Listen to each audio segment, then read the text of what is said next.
Survivor Thrivers, Authentically Me, Regina B is back with another video. How are you? I hope you've been well. I hope you've been in good health. I have some space and some grace, that was the mailman, to be able to film another video for you guys. So I thought I would take an opportunity to do that. And let's get into it. My son is not here. My children are not here. It's just me and you. And today is day 12.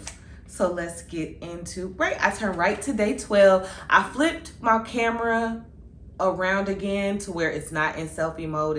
It's in just the regular video mode. So I'm hoping that, I'm hoping that everything looks good, okay?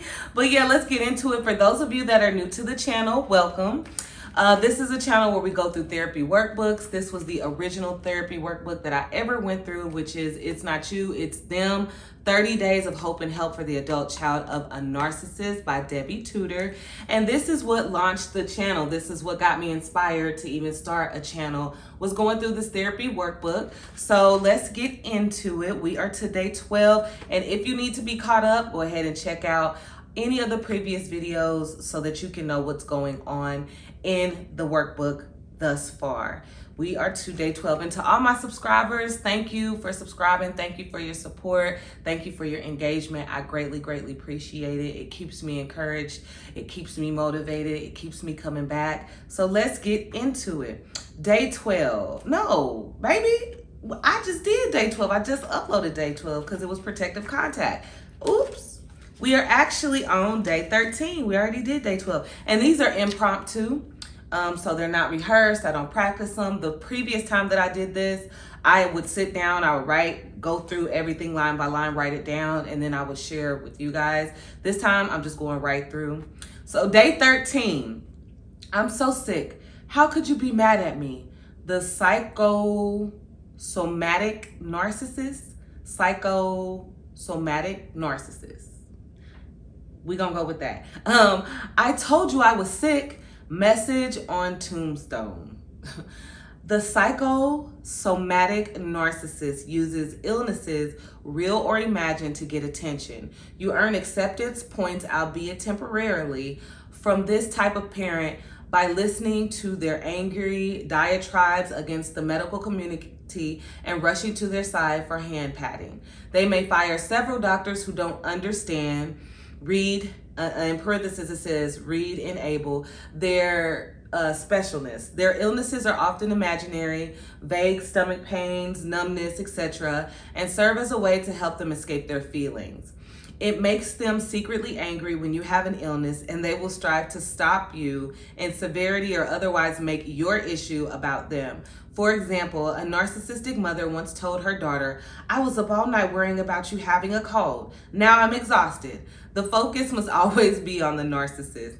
Growing up with this type of parent makes a child learn quickly that in this house, she doesn't matter. This can make it very hard to take care of yourself when needed. You strive to be so opposite of your parent that you neglect your health. My thoughts on that.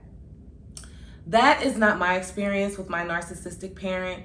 I have witnessed it with, I'm not gonna say who, but I have witnessed that behavior in another narcissistic parent, and they will make up stuff to the point to where they're like, I had to call the ambulance and I had to get rushed to the hospital.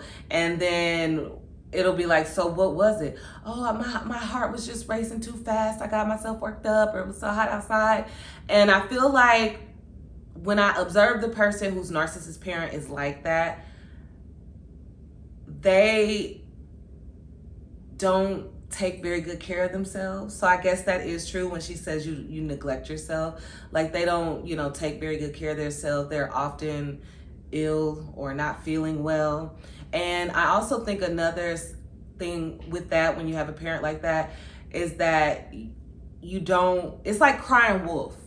Okay, so it's just like, even when I'm told like, oh, such and such called and they said this, it's just like, I'm like, is she really? Or, because there's been times when I've worked myself up and then I ask you again and it's just like, she's okay.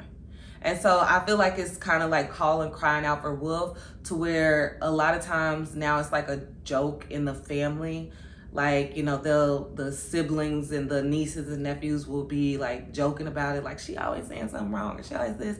And so if you do really get sick, you're not going to be taken seriously, because you've used that to get attention. Like she said, it's an attention seeking thing. Most of us would rather rest up and get better than, you know, cry to people about, like, I'm not feeling well, or I don't know. That's just me personally. But no, that's not my experience. I will say, when it says growing up with this type of parent makes a child learn quickly that in this house she doesn't matter, and it says this can make it very hard to take care of yourself when needed. You strive to be the opposite of your parent that you neglect. For me, it wasn't illnesses, it was feelings. My feelings were often belittled and hers were magnified. And so it would just be like, oh, you're doing too much, or oh, it's not that big a deal. But then when she had something that she was feeling, oh, it was, I can't believe it. If it was something that happened at work and she came home upset about work or something like that, it was such a big deal. But my feelings were often just belittled, neglected, not accepted. You'll be okay, you're always doing too much, type of thing. And so that did teach me that my feelings don't matter. And I had to unlearn that, because how I feel matters and my feelings are valid. And I had to say that to myself. I had to teach myself that, no, my feelings matter too. How I feel is important too. And so, yeah. Affirmation for today. Today, I begin new habits of self-care. I will pay attention to my body and its needs. And we say the affirmation 3 times, taking deep breaths in, blowing out. Today, I begin new habits of self-care. I will pay attention to my body and its needs. Today, I begin new habits of self-care. I will pay attention to my body and its needs. What this means to me. It is important that I make it a daily habit to take care of myself. I will pay attention to my body and give it what it needs. That's what that means to me.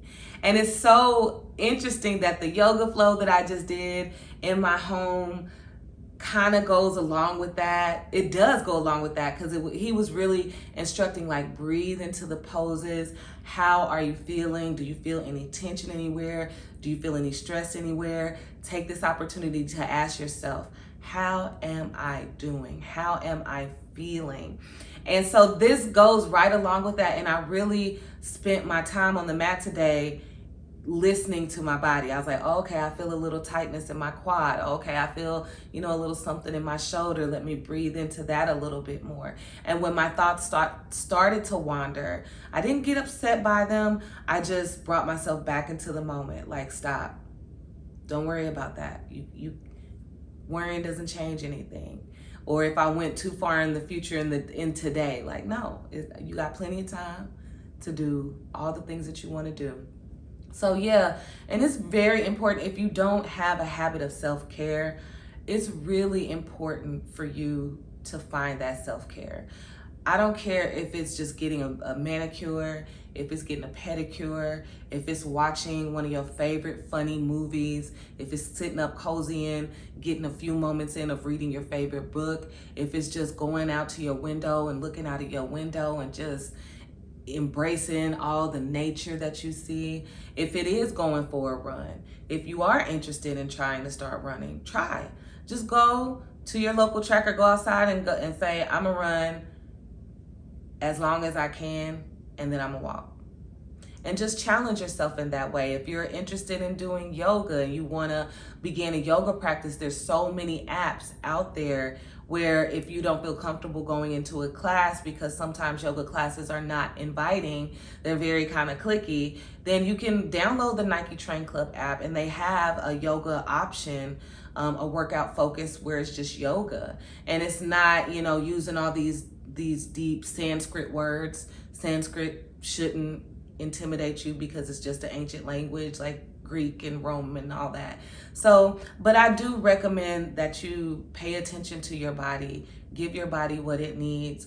Me doing the personal training that I'm doing, I realized that the saying that says if you don't use it, you will lose it is so true. And I'm also learning that we as women, we really need to make sure that we take care of our bodies before we hit menopause. And I don't mean, baby, I am not chiseled.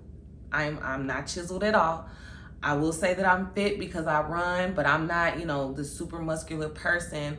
But I will say I'm very mobile. And if you don't use it, it's so hard the older you get and the longer you go without working out certain muscles and certain joints that you become immobile in those areas. And it's very, very challenging. Like my client that's 71, she's getting better, y'all. She used to only be able to go like this with the 4-pound weights. Now she could go here. I told her eventually you're gonna be up here, baby. But yeah, it's hard to get it back once you lose it. It's possible, but it's hard to get it back. And the body was made for movement. God created us to move. If we look at the example of Jesus, he was clearly fit because he didn't float up the mountain with his disciples. So he had to hike up that mountain, So anyway, journal to heal, a childhood of worry. If your mother or father was or is a somatic narcissist, write about the memories of their complaints about real or imagined illnesses. Write about the times you were sick and needed nurture and affection that you didn't get. Get the pain out of your body and onto paper. When you finished, get out the childhood picture of yourself that we used in the earlier exercise. Look in their eyes. Tell them that you promise from now on to give them the attention they deserve. Yes. I will say having my feelings, again, like I said, I didn't have a parent that faked illnesses to get attention. That wasn't a part of the narcissist abuse, but my son's home. I will say that having feelings belittled really made it hard for me to address my feelings and to pay attention to my feelings. And I would even belittle my own feelings. Like, I'd be like, oh, why are you crying? Like, I would get mad at myself. Like, oh, now you want to cry. Oh, why am I crying? Oh, my God. Or if I'm crying to somebody else, it's like, I'm sorry. And that was a learned behavior because, again, my feelings were belittled. And my feelings do matter. And I do deserve to pay attention to the things that make me feel sad or make me feel mad, make me feel happy. It's really important to pay attention to your inner self because nobody can tell you what's wrong with you but you. And nobody can tell you what you're feeling but you. So that's what I would say about that. That is day 13 done. Today is Tuesday, September 5th. Yesterday was a full busy day. I had 2 clients yesterday. They were closer together. So on Mondays and Wednesdays, I have the same 2 ladies, but usually one is at 11 and the other is at 5. Because the gym closed early yesterday, one was at 1 and the other one was at 11, her regular time, but the other client was at 2:30, and it just really wasn't enough rest and recovery time in between there. And I also have my short speed run. That's my me moment. That's my me time. That's when I check in with myself, when I worship, when I praise, when I move, when I do something that's stressful but positive for the body. So I made sure that I got my speed run in. And then with my clients, I coached them through, but I found that with these 2, it's more motivational when they watch me do it with them as well. And I try to coach them through, like, you don't have to look like me because we're different body shapes, we're different body heights, we're different in stature, but they like to watch me do it and hear me count it out. And so I'm sore. And I did the first workout was with my 71-year-old sweetheart. And so those movements were not very hard, but the things that I'm having her do are working in those hip flexors. And so I felt it when I was, coaching her through doing some lateral things. And anyway, but then my 2:30, which is normally my 5 o'clock, with her, I do some more challenging things. And so there was even one movement that I did that was these forearm plank hip dips. It's funny because when I was going through getting my personal trainer license, I remember during one of the Zooms, one of the coaches was like, be careful when you're writing out exercises for people, because sometimes you can write exercises out that are more challenging than you realize. So it's one thing to go from pen to paper to actually doing it. And I remember I was doing a iFit run with Knox, and he was in the South Africa one, and he was doing a speed interval, and he was like, I tell you guys, I write these out, but when I get out here and actually do what I write out, I realize what a challenge it is to make it through these runs. So that's been really, really fun. Yeah, that's all that I have for the video today. Again, thank you so much for your support. Thank you for subscribing and rocking with the channel. And again, I will always say I recommend this book or some type of book that helps you work out your childhood trauma, as well as finding a licensed therapist that you can talk to, that you can work out a plan of self-care with as well. And remember, as always, if you are able to get after it, get out there and get after. Get after. I switched it up on y'all. I love you. God loves you so much more.